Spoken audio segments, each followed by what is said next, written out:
Trong giấc mơ của cô ấy, một năm có 360 mỗi ngày lại có một kiểu nhân cách khác nhau.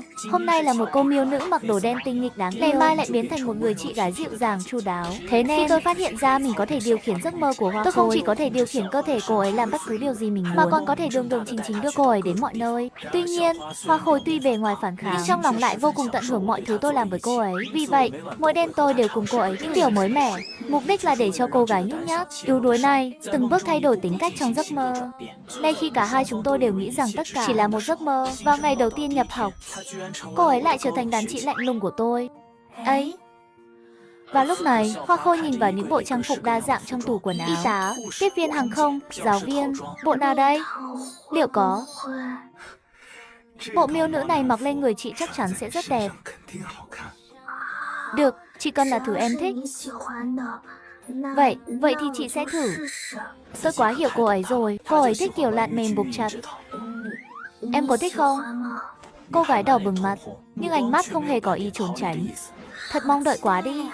Lần này là muốn tôi hôn hay là bế lên đây? Người đàn ông chân chính nào mà tim không đập thình thịch chứ? Nếu là ngoài đời thật, tôi chắc chắn không dám. Nhưng đây là trong mơ rồi, làm gì có lý do để nhút nhát. Nhìn con cừu non mềm mại dâng đến tận miệng. Tôi ôm ngang eo cô ấy, và rồi mọi chuyện cứ thế thuận theo tự nhiên. Thằng miêu nhỏ, hôm nay là ngày nhập học đầu tiên. Cậu thật sự không đi xem cùng bọn tớ à? Hạ Thanh Hà là cục cưng của cả ký túc xá, không chỉ xinh đẹp, đáng yêu, mà vừa nhập học đã tặng cho mỗi bạn cùng một chiếc điện thoại cun cun đời mới nhất và cả bộ dưỡng da nước thần trị giá mấy chục nghìn. Tuệ Tuệ, tớ không đi đâu. Tớ không thích những nơi đông người lắm. Ngoài đời, Hạ Thanh Hà có chút nhút nhát, ngay cả khi bị chụp lén đăng lên, tường của trường khen là xinh đẹp. Phản ứng đầu tiên của cô ấy cũng là sợ hãi. Thế không được, phải ra ngoài giao lưu một chút chứ. Biết đâu lại gặp được đàn em đẹp trai nào thì sao? Bây giờ cả trường đều nói cậu là hoa khôi ngàn năm có một, không vướng bụi trần. Ai mà ngờ được nữ thần trong lòng họ. Tới mùa còn nói mớ là có người hôn mình chứ. Cậu đừng nói nữa mà. Được rồi, đi thôi. Cứ coi như ra ngoài đi dạo cho khuây khỏa. Thật tò mò không biết cậu ăn gì mà lớn lên xinh thế này. Thật ra tớ muốn nói nhỏ hơn một chút.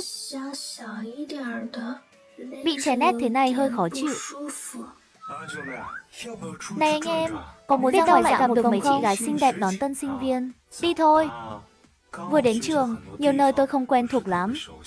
Nhưng thật trùng hợp, tôi vừa đến chỗ báo danh. Đập vào mắt là một cô gái trẻ trung, xinh đẹp. Anh em, thích cô ấy rồi à? Xinh thật đấy. Là đàn ông thì đừng có nhát gan chứ.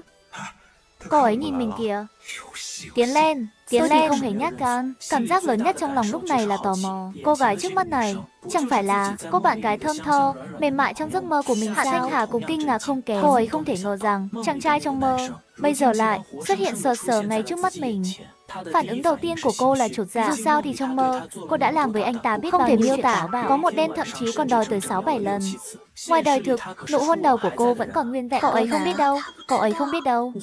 Cậu cứ ở đây chờ. Chị đi xin WeChat cho cậu. Không được, chờ tớ. Hạnh phúc của cậu cứ để chị lo. Nhìn Ngô Giai Tuệ ngày càng đến gần đối phương, tim của Hạ Thanh Hà lúc này đập thình thịch. Bùm bụp liên hồi, anh ấy có đồng ý không? Chết tiệt, tại sao mình lại mong đợi như vậy chứ? Chị thấy cô bạn nhanh chóng đi qua, rồi không biết đã nói gì. Chị thấy tôi rút điện thoại ra, làm động tác quét mã.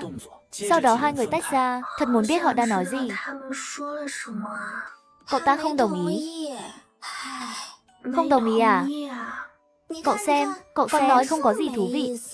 Đồng ý rồi, tớ cố tình nói vậy thôi.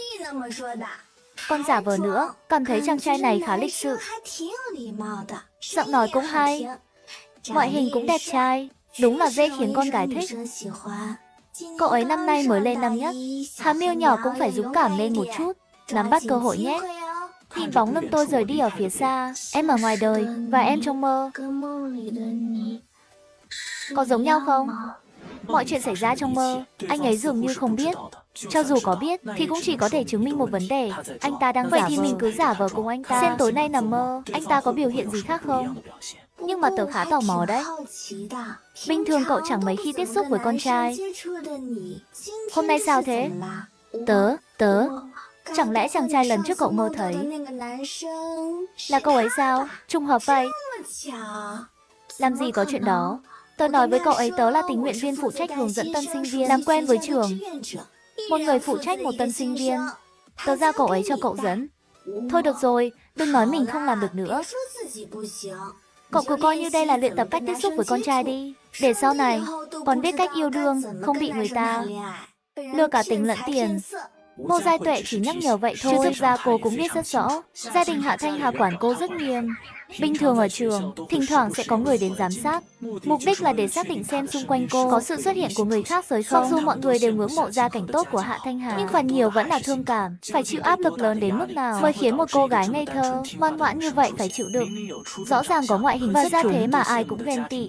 Nhưng với Hạ Thanh Hà, ngay cả việc ăn uống cũng theo quy định, có chuyên gia dinh dưỡng riêng chuẩn bị và giao đến. Trong tủ tớ có đồ ăn vặt. Bình thường cậu ăn một chút cũng không bị phát hiện đâu. Thôi không cần đâu, tớ không thích ăn vặt, lời thì nói thế. Nhưng trong mơ, cô ấy lại ăn, thậm chí còn ăn nhiều hơn bất cứ ai. Chào học tỷ, vừa nãy chị học tỷ kia, bảo em sau này có chuyện gì cứ tìm chị. Em tên là Tô Mộng, cảm ơn chị đã giúp đỡ. Không có gì, vậy em không làm phiền chị nữa. Có việc gì em sẽ hỏi chị sau. Cái tên này, Hạ Thanh Hà biết rất rõ, bởi vì tên trên mạng của Tô Mộng trong mơ chính là cái tên này. Cô còn nhớ anh từng nói, nếu có thể làm lại, sau khi thi đại học xong, anh sẽ là người đầu tiên lao ra khỏi phòng thi, thêm bạn với Già La tướng game, thậm chí để Tô Mộng chơi game vui vẻ. Cô còn cố tình mặc mấy bộ trang phục skin của Già La trong mơ nữa chứ. Muốn vào mơ rồi. Giấc mơ ảnh hưởng đến thực tại thành công. Mức độ ảnh hưởng, người trong mơ có một người bạn khác giới. Dũng cảm bước đầu tiên, ký chủ sẽ mở khóa bằng thuộc tính. Phần thưởng, điểm quyến rũ cộng 2, tiền thưởng cộng 5.000, thể lực cộng 1. Nhìn thấy cái gọi là bảng điều khiển, tôi sững vậy ra, đây mới là nguyên nhân chính tạo ra giấc mơ. Cô gái trong mơ là người có thật. Chỉ cần khiến cô ấy thay đổi tính cách trong đời thực, trở nên giản dĩ hơn trước, hoặc thực hiện những hành động mà họ đã làm trong mơ là có thể nhận được phần thưởng. Người trong mơ đang mời vào mộng. Có muốn cùng tiến vào giấc mơ không? Chồng yêu mau đến đây, mau đến đây. Giấc mơ lần này là ở đâu thế? Đây là trường đại học của chúng ta. Lần này Hạ Thanh Hà không còn nhút nhát mà chủ động đến gần tôi, thật trùng hợp. Em cũng học ở trường này. Hạ Thanh Hà trực tiếp đến gần, thậm chí còn chủ động nắm lấy tay tôi. Tiếp theo là táo bạo đưa tay, vòng qua cổ tôi. Chồng ơi, Thanh Thanh, nhớ anh quá. Hôn nào, nghe xem, đây là cô gái lạnh lùng tôi gặp hôm nay sao? Thật không phải tôi không có nụ hôn dâng đến tận cửa, không nhận thì phí quá.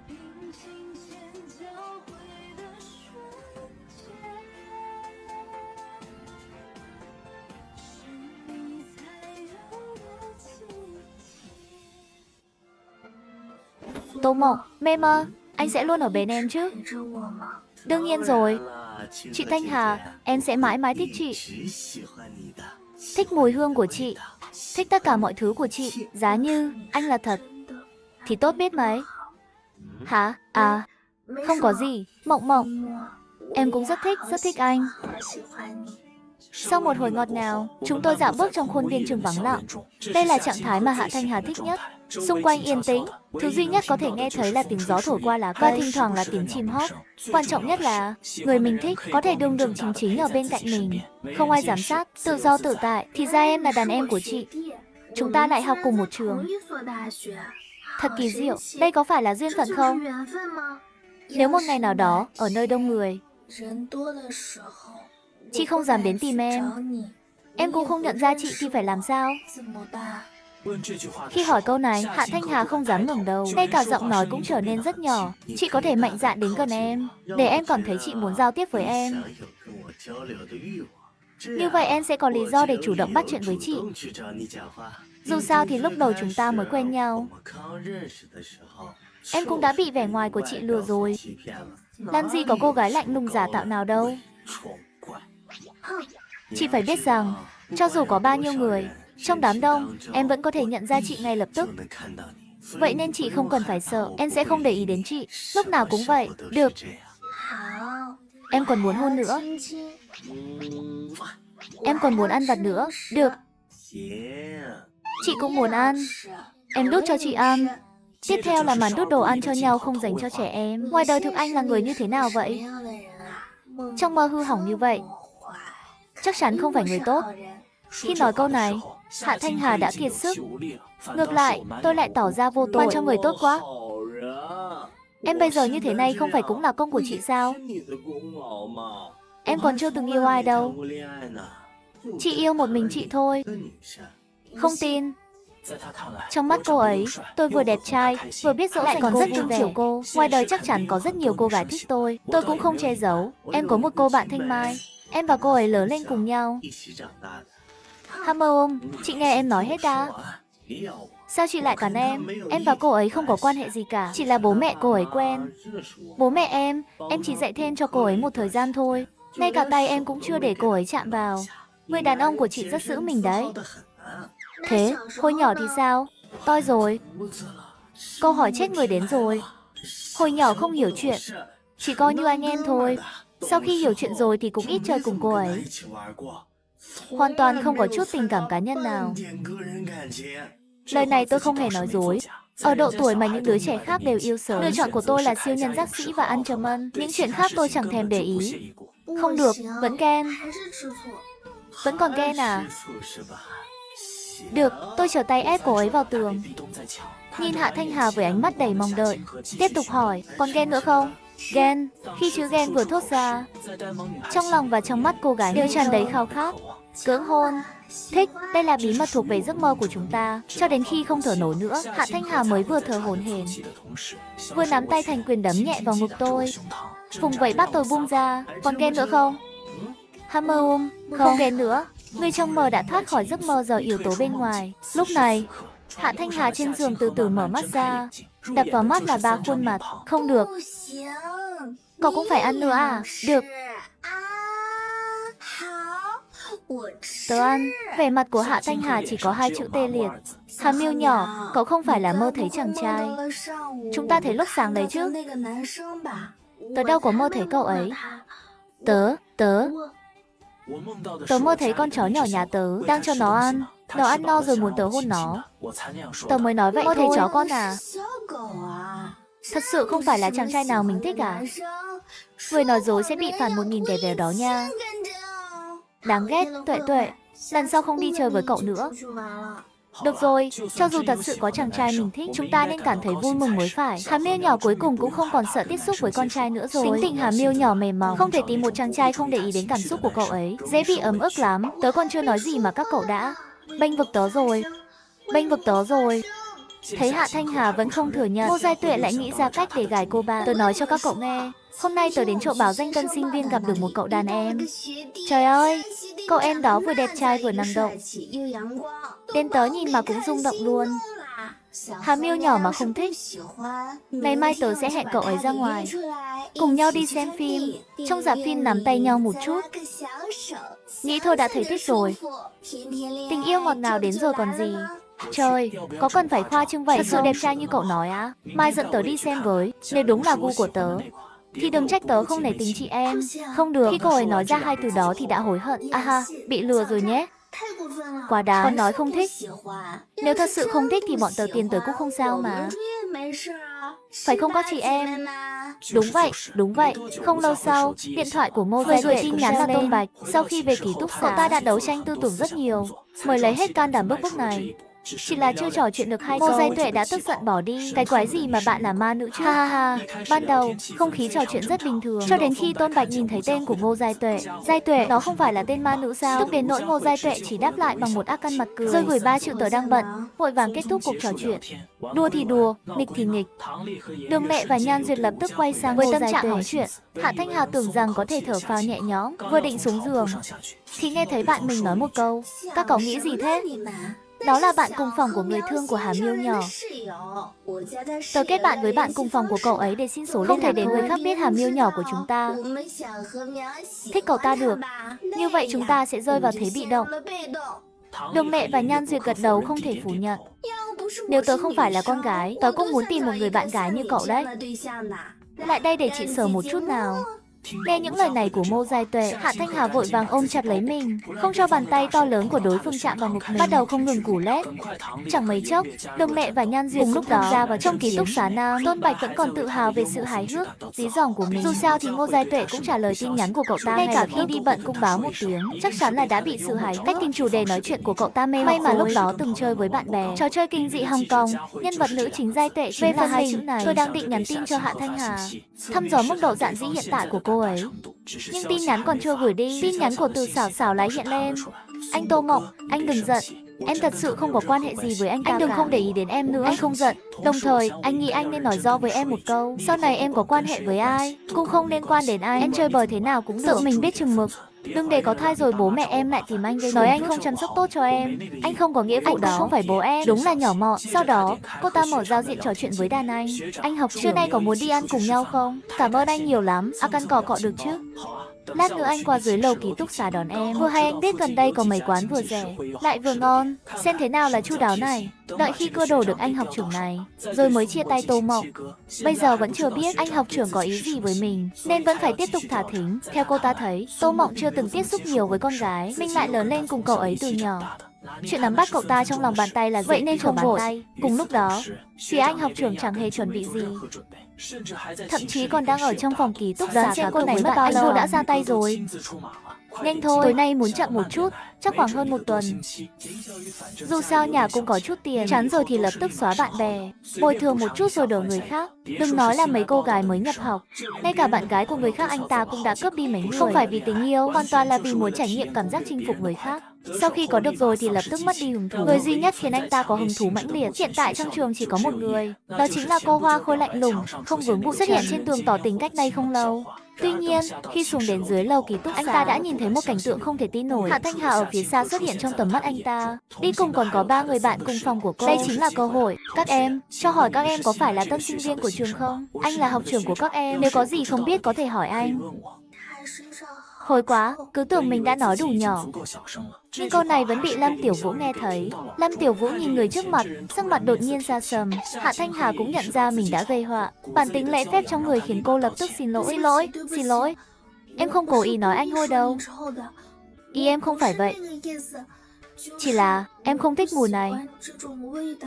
Xin lỗi, không sao. Người phải xin lỗi là anh mới đúng. Nhìn vẻ mặt đáng thương của đối phương, Lâm Tiểu Vũ lập tức hết giận, chỉ có thể lùi thủ rời đi. Hà Miêu nãy nhìn là biết không phải người tốt, cố tình đến bắt những loại con trai như vậy cậu phải cẩn thận. Em biết rồi, chị Lệ. Em có thể ngửi ra anh ta là người em không thích, thậm chí còn có chút ghét nữa. Ồ, Hà Miêu nhỏ của chúng ta còn có bản lĩnh này à? Vậy cậu có ngửi được mùi của người cậu thích trên người cậu ấy không? Ngô Giai Tuệ bắt đầu hỏng chuyện. Hạ Thanh Hà đỏ mắt lắc đầu, nhưng trong đầu lại hiện lên bóng dáng của Tô Mộng. Mục đích chuyến đi này của 4 người họ rất đơn giản, chính là đánh úp Tô Mộng một cách bất ngờ. Khi đến dưới lầu ký túc xá Nam, mới gửi tin nhắn cho đối phương nói mình chuẩn bị đi ăn. Hiện đang ở dưới lầu của cậu ấy, xem đối phương có chịu xuống không. Nếu không có hứng thú thì sẽ lịch sự từ chối. Gửi đi, đừng ngại. Đây chỉ là lời hỏi thăm của học tỷ thôi, không phải là hẹn hò. Hạ Thanh Hà không có lý do gì để phản bác, chỉ có thể gật đầu đồng ý. Sau đó liền thấy cô ấy nhanh chóng gõ còn đó không? Được gửi đi ngay lập tức. Sao vậy chị? Khi nghe thấy giọng nói của Tô Mộng, Hạ Thanh Hà bất giác nở một nụ cười rạng rỡ. Chị Lệ, chị véo em một cái đi. Vừa rồi em có phải bị ảo giác không? Hà Miêu nhỏ vừa rồi nghe giọng nói của một chàng trai mà cười ngây ngô. Sau một hồi do dự, Hạ cuối cùng vẫn gõ ra câu đó. Chị chuẩn bị đi ăn. Đi cùng không hay đang ở dưới lầu ký túc xá? Nếu đi cùng thì chị đợi. Khi gửi câu này, cô ấy vẫn có chút căng thẳng. Mặc dù trong mơ họ đã ăn cùng nhau không biết bao nhiêu lần, nhưng ngoài đời thực, cô làm gì có chút kinh nghiệm nào. Khi tin nhắn được gửi đi, hai chân cô lúc này cũng bắt đầu hơi run. Có người nhìn qua rồi kìa. Gia đình cậu quản nghiêm thế nào vậy? Đã ở trường rồi mà còn cho người giám sát. Đúng là có bệnh. Ngô Giai Tuệ đã mắng như vậy không chỉ một lần, nhưng họ lại không nghĩ ra cách nào. Cuối cùng chỉ có thể cố gắng chịu đựng. Không lâu sau, tôi từ ký túc xá Nam đi. Khi tôi đến gần, mấy người phụ trách giám sát ở phía xa liền cảnh giác. Nếu tiểu thư bị động tay động chân, họ sẽ xông ra ngay lập tức. Trong tay 3 cô bạn cùng phòng đều có một chai nước, chỉ có chai trong tay Hạ Thanh Hà là nước cam. Chỉ là khi đến nơi, Hạ Thanh Hà rõ ràng có chút không vui. Nguyên nhân rất đơn giản, cô ấy phải đi rồi. Bữa trưa của cô ấy có suất ăn dinh dưỡng riêng. Sao vậy? Cậu ấy không ăn cùng chúng ta à? Không phải muốn đi cùng sao? Tại sao còn chưa đi? Tôi biết nguyên nhân, nhưng đây dù sao cũng là thực tế. Giả vờ không biết là điều quan trọng nhất. Tôi phải giải quyết vấn đề từ gốc rễ. Thông qua mô phỏng giấc mơ, tôi đã sớm xác định được những người xung quanh Hạ Thanh Hà, ngoài vệ sĩ ra, về cơ bản đều là những kẻ bắt nạt kẻ yếu, sợ kẻ mạnh. Ngô Giai Tuệ đơn giản kể lại đầu đuôi câu chuyện. Chỉ là khi nghe những lời này, tôi không hề lùi bước, mà vẫy tay gọi Hạ Thanh Hà lại. Này, hôm nay chị cứ ngồi ở đây ăn thoải mái, tôi xem ai dám nói gì chị. Nếu là người bình thường, Cho dù có mời Hạ Thanh Hà ở lại ăn cơm, cô ấy cũng sẽ chọn từ chối. Nhưng bây giờ người trước mặt là Tô Mộng. Huống chi trong giấc mơ, anh ấy còn nói hãy cứ mạnh dạn hơn một chút. Sống vì chính mình. Lần này, Hạ Thanh Hà chọn lấy hết can đảm. Giấc mơ ảnh hưởng đến thực tại thành công, mức độ ảnh hưởng, sức mạnh dị tính cộng 1, kỹ năng chiến đấu hiện có cộng 5.000. Ngồi xuống bàn ăn. Phản ứng đầu tiên của Hạ Thanh Hà là lo lắng, tiếp theo là cảm thấy tò mò, bởi vì những người vệ sĩ phụ trách giám sát không hề vào ngăn cản. Đàn em Tô, em muốn ăn gì? Không biết tại sao, khi câu này được nói ra, má của cô gái ngây thơ nhanh chóng ửng hồng. Tôi nhanh chóng liên tưởng đến cảnh trong mơ. Trong mơ, mỗi lần nghe thấy câu này, tôi đều trực tiếp trả lời, em muốn hôn chị. Đây chính là nguyên nhân chính khiến cô ấy đỏ mặt. Khoai lang tầm đường, thịt xào, canh chua cay, rồi thêm một món rau xào bất kỳ. Còn lại các chị cứ gọi. Nhìn bề ngoài, tôi gọi 4 món. Nhưng thực ra, trong đó có 2 món là Hạ Thanh Hà thích ăn. Khi tôi nói ra món khoai lang tầm đường, phản ứng đầu tiên của Hạ Thanh Hà là căng thẳng. Món ăn cô ấy thích chỉ có Tô Mộng biết. Một là vì vui, hai là vì ngọt. Từ nhỏ đã không được phép ăn nhiều đồ ngọt. Khi đối mặt với món ăn này, cô tự nhiên không có sức chống cự. Khi nghe những món ăn sau đó được gọi ra, cô gái ngây thơ thở phào nhẹ nhõm. Chắc là khẩu vị và sở thích của cả hai ngoài đời thực cũng tương tự nhau. Vì vậy trong mơ cô ấy mới thích anh ấy đến vậy. Vốn dĩ trong mơ đã thích trêu chọc Hạ Thanh Hà. Lúc này tôi lại càng đứng nước lần tới. Học tỷ, chị có bạn trai chưa?